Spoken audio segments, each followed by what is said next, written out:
Ayun guys, meron tayo ditong dilis o bilangan.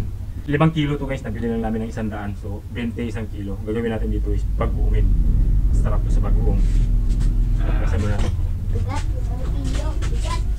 So hugasan muna natin to dahil naka-yellow to. Hindi to maganda magpag-uung na malamig.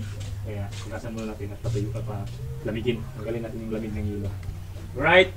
Alright. Kailangan muna natin siyang linisin. Kaya ayan na siya.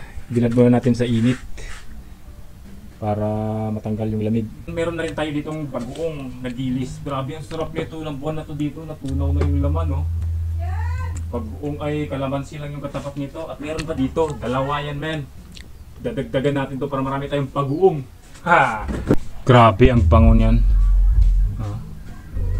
Tunaw na yung laman niya.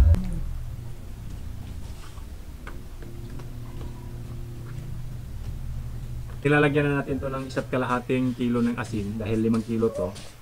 Ayan, ilalagay na natin siya dito. Ayan. So, malinis naman yung ating kamay.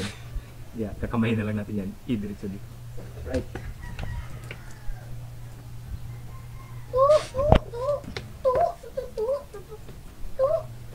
Ayun guys, ito na yung ating dilis bagoong. Tara.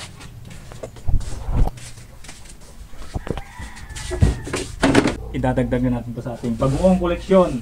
Ayan. Meron na tayong 3 ganito.